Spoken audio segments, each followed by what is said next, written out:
In this video, I'm going to do a review of the Vevor Cut-50P plasma cutter, and I'll put a link in the description to where you can buy it at. It sells for $225.99, and there's also a 5% discount code that'll be in the description. And at the end of the video, I'm going to tell you how you can win this plasma cutter.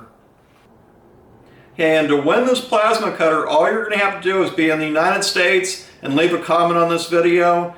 And how I'll do that is I'll put a number by each person's comment in the order I receive the comments. Then I'll use an online random number generator, and that'll pick the winner. Yeah, and this plasma cutter will cut up to 1/2 inch thick metal, and it will severance up to 5/8 inch thick. Yeah, and here's how it's all packaged. I'm going to be very careful with the packaging because I'm going to have to ship this. But one thing I noticed is the cord is damaged. I'll straighten that out. Yeah, and it did get a little bit damaged back here. I'll straighten that out too.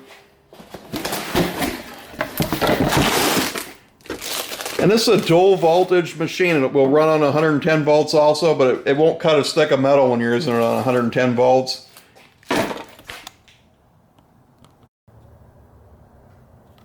Yeah, so I straightened this edge out and the plug. Yeah, and it comes with the owner's manual, the ground cable, and here's the actual torch, and it comes with a regulator. And it also comes with Teflon tape. I like to use this stuff for natural gas on airlines, so that's what I'm going to use. It works better. Yeah, and these two pieces they're calling cable holders mount up here on top. And according to the instructions, this regulator is supposed to mount here, but there's no holes drilled in it. So I'm going to take the top cover off before I do that, just so I don't drill into something.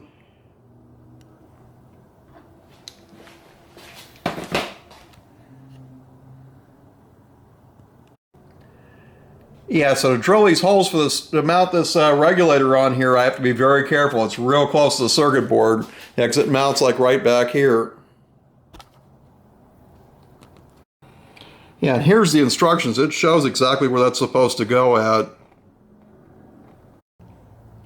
Yeah, and if you get one of these and you have to drill it, it is best that you take the top cover off just so you don't accidentally drill into the circuit board.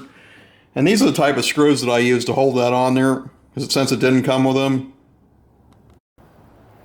Yeah, and it comes with a lot of hose. The hose only runs from here right down to here.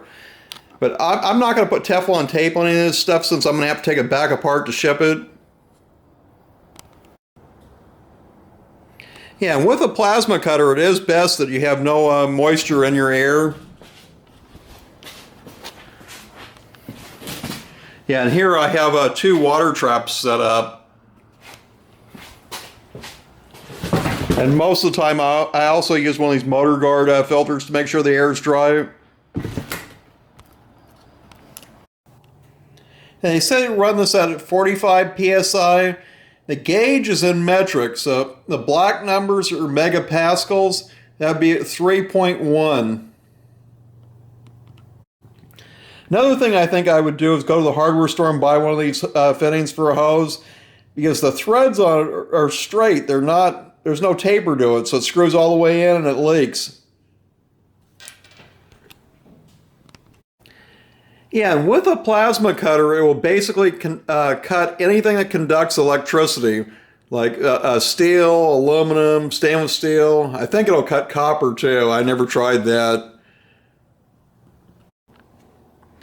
Yeah, and with the ground clamp, it's just got these DINS connectors. All you do is just put it in there like that. Yeah, and here's the torch. It's actually got the swivel thing on it too, where the cable goes in at. And it comes with 2 extra tips and 2 extra nozzles and 2 extra of these pieces here.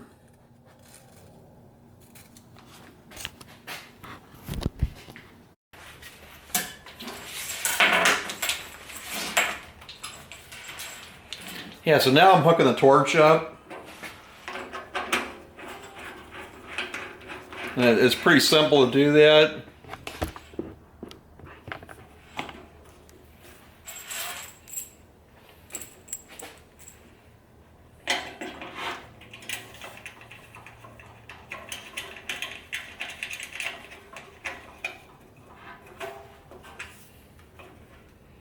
And this wire goes here.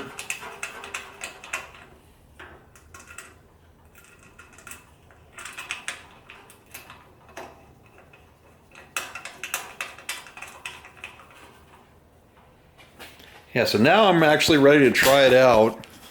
And I'm only going to try this out on 240 volts. On 120 volts, it only cut about 1/8 inch thick.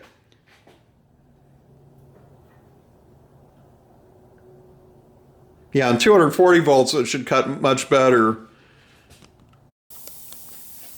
Hey, the power switch is on the back.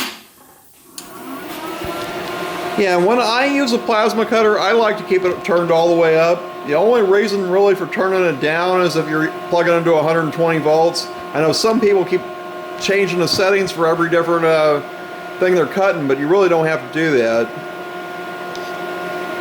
Oh, and here it actually tells the PSI. So we got to increase the pressure a little bit.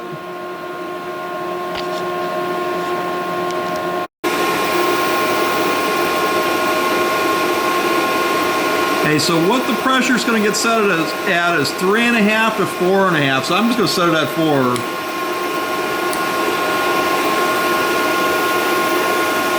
And it is leaking a little bit right now around that fitting.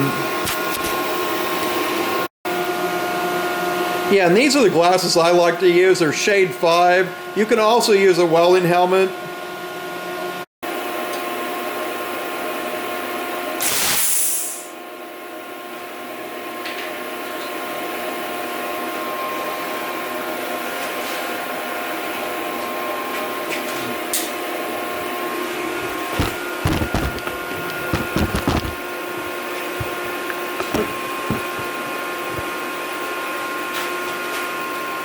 This right here is 1/4 inch thick steel.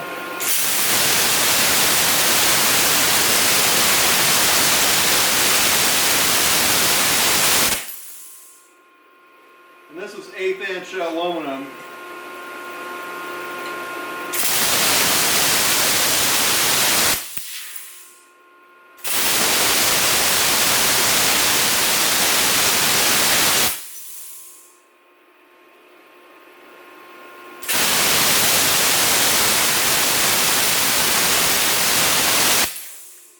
See, that works very well.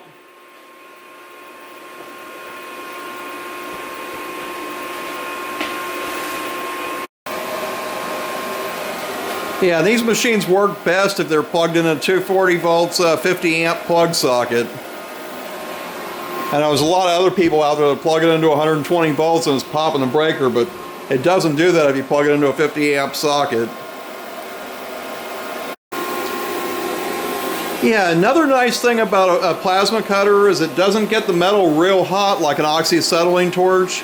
On thin stuff like 1/8 inch thick, you can pick it up pretty much right after you cut it. 1/4 inch, you'll have to wait a little while, but not very long. So here's some 5/8 plate. Let's try it out on that. And this is the thickest it's supposed to cut.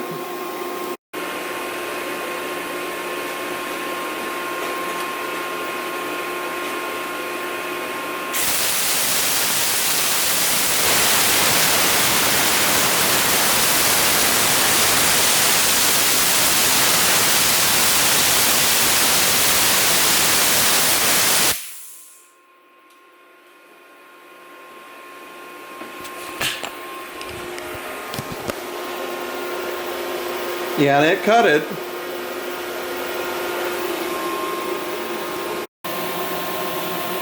Yeah, and this actually works good.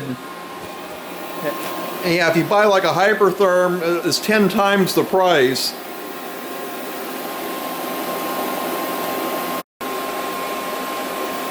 Yeah, and I'm going to take this back apart and put it back in a box, and I'm going to ship it to one of you lucky viewers out there in 2 weeks from now. Yeah, I'm also planning to do a lot more giveaways on the channel when companies contact me with the right type of products to give away. So 2 weeks after this video comes out, I'll make a video announcing the winner of this plasma cutter.